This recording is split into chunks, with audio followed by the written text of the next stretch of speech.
What would be like one or two things you would say? What are you stressed about, bro? Yeah.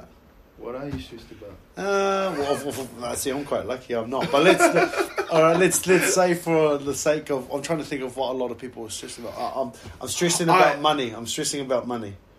Okay. Oh man, I don't have any tips for you, bro. Sometimes I'll feel stressed. I won't show it. Mm-hmm. The best way to relax for me is to go for a dive. Go under the sea, you can't hear anything, and it's just silent, and it's just you and your thoughts. That's one of the best places for me. When did you first notice you had quite a good connection to the moana? It's probably when I done my dive course when I was at high school. What led to that? So we have at a PP department in Kingi High School. They do one every year. They do whoever wants to do the dive course, I'm like, yeah, sweet, jump on it. And wow, it was just real spacey, being under the water and being able to breathe. And that was it was about 3 years after that before I went and done this course to be a scuba instructor. So it was because I done that course, I was like, oh, that was a buzzy feeling. Went off to Maine's Music Audio Institute in New Zealand in Auckland, just not really to do anything but meet like-minded people and just write music and stuff like that. And then my wife got pregnant when I was 18, so we ended up moving back up north, and I got a job in the orchards, the kiwi fruit orchards, and done a couple of jobs I didn't really love. And it was probably 2 years after that when my wife was like, I know you're not loving this, and you're not cracking the money in, because I was still doing music, shooting down to Auckland, gigging with my band, but they were pretty much free gigs. It was just a passion thing. It's just like, what else do you love? And I was like, well, I never want to work in an office, so I don't want to work outside. But I remember that dive course. I friggin' loved diving, and I'd done heaps of diving since then, like free diving. And then she was like, why don't you go ask how to be an instructor or something? And then the following week, walked into the shop, asked them, how do I get a career in scuba instruction? And they sorted me out. And the following year, I was working at the same shop, and I was there for 6 years, taking trips to Rainbow Warrior, the other naval frigate over in Deepwater Cove, and just teaching. And that was it. It was me. It was buzzy as.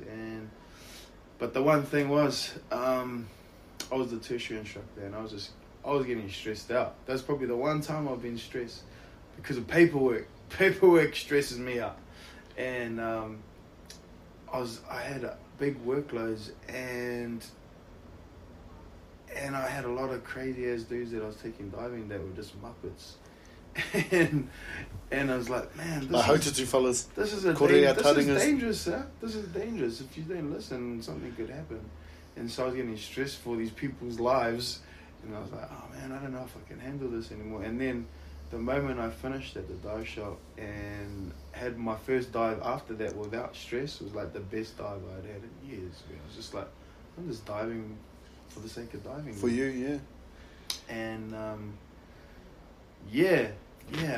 it's kind of my church under the ocean. It's cool seeing like your body language, like there's a lot of love radiating from you at the moment when you talk about the moana. Yeah, it's well, I love seafood as well, so that's one of the main reasons I like getting into the ocean. But I think it's just that affinity with nature, being in something that's bigger than you. Friggin' hell, I don't know. There's a lot of lessons there, isn't there? Like you're saying, it's bigger than us. It can. You just feel insignificant, and you just be when you're under there. You just be. Reminds you of what's important, eh? Yeah. But yeah, I think the insignificance is a big thing. Like there seems to be all these things stressing out about, but when you're there at the water, well, I know how I feel when I'm underneath, and I'm just like, nothing else matters right now. Other than even if you go in with any rarus, when you come out, it's like that feeling when you've jumped into the river and you come out and you got that crisp, cold air over you, and it just sits for a couple of hours and you just feel nice. That's the feeling. You're not even thinking about anything but, fuck, that was cool, man. Mean, bro. No, it's cool. Like I said, it was cool seeing like your body language light up and stuff. Yeah, as you turn around to you. talk about the ocean. It's massive. Although there's only really, I guess, one question I ask everyone who comes on the podcast. Mm-hmm. Everything else is pretty free-flowing conversation like what we've had. Yeah. But the one question I do ask everyone is that, bearing in mind you're not a health professional, there's someone listening right now who is feeling a bit down, feeling a bit out, and maybe a bit lost. What would your words be to that person in this moment?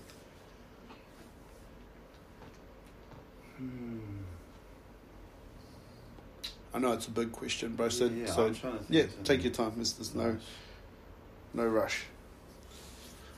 I should have probably pre-warned you about this.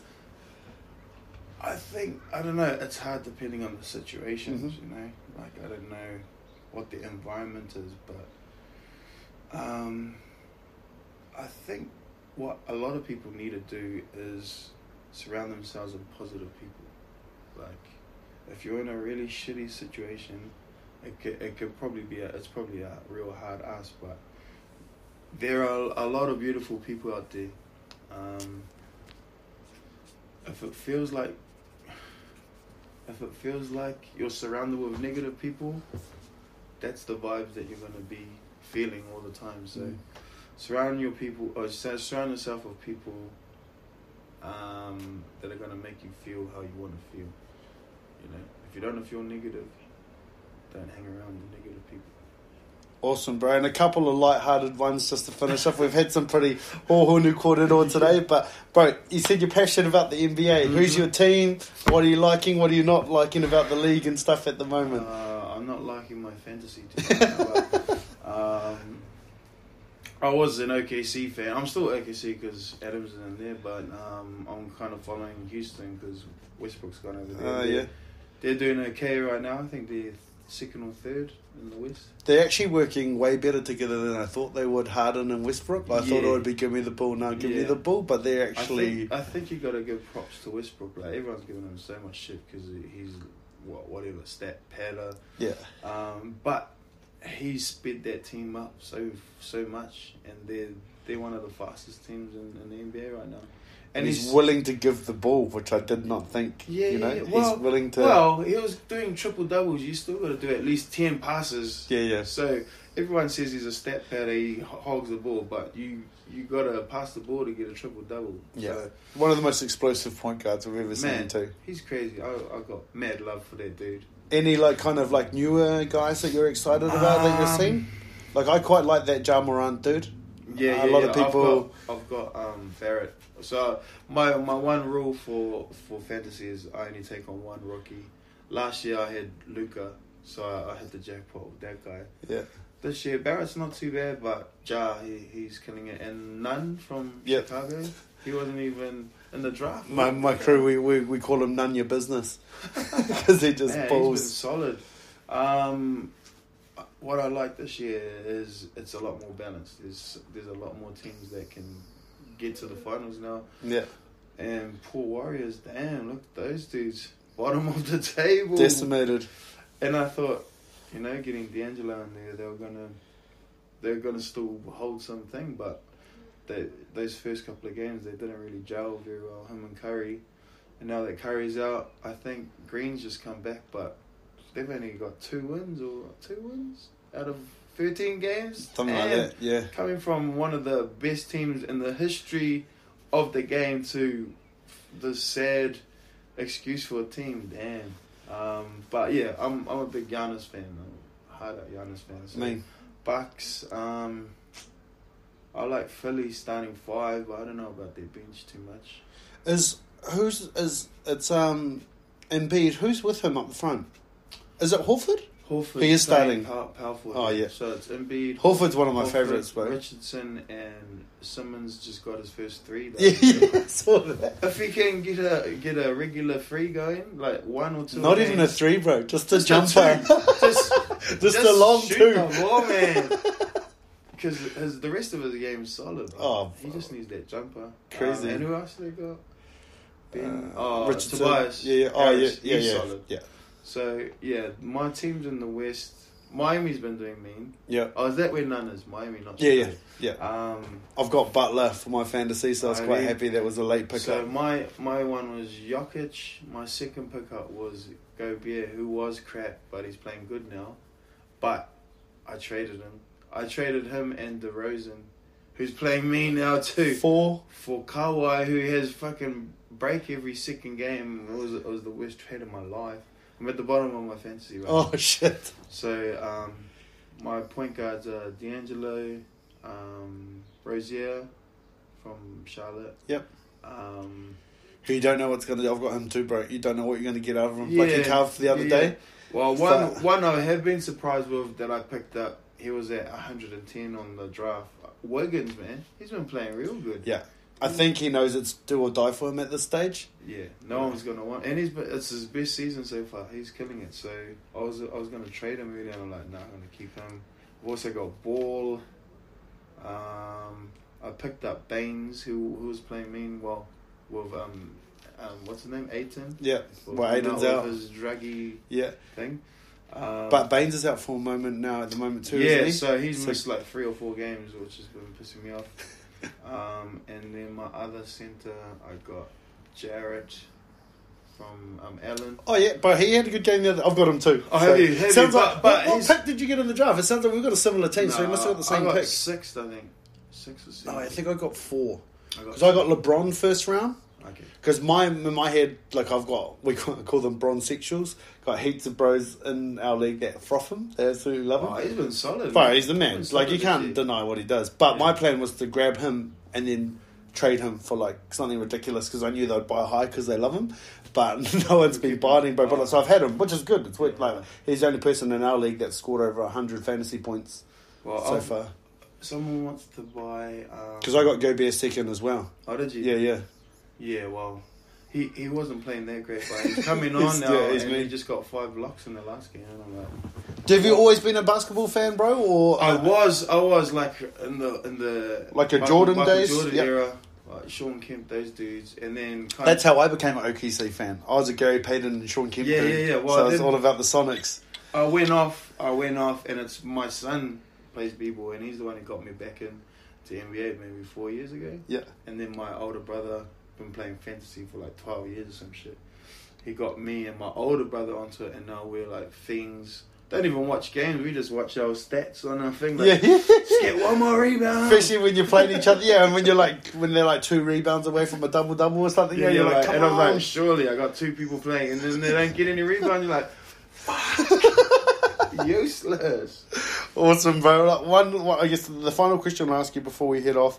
But a lot of people want like a career in music or acting. Like everyone's got a dream. What would your message be like about chasing that dream or achieving that dream? Like you said, you kind of had a bit of a, for lack of a better term, a fear moment. You're like, fuck, man, this could be it. Like, is this what you want it to be? Yeah. What would your experience be there to pass on? Yeah, I started really late. Like my biggest goal was always to bring out an album, and I brought out my first album when I was 31 or 2, and I think it was because I was bringing up children through my 20s, and that's probably why I'm wanting to do 10 albums in 10 years and 10 genres to make up for that lost time. But like, don't let children, like having kids, don't think that's a bad thing. That's giving you friggin' life experience. That's giving you stuff that people that don't have children are ever gonna have, like that feeling. So there's always ways around things. People think that they got obstacles and stuff. There's always a way around. Like, I don't know, I got 5 children, and I'm here in Taranaki doing 3 gigs. You know, it's find you a good partner. That's what you need to do. Someone that's gonna hold it down at home. But whatever you're gonna do, just only do it if you're passionate about it. That's it.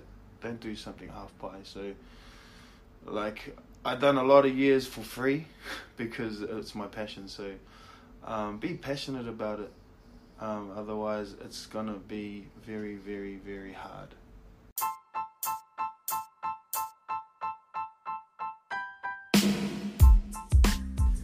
There you have it.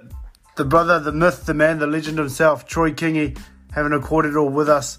about all things to do with music, whānau, diving, sports.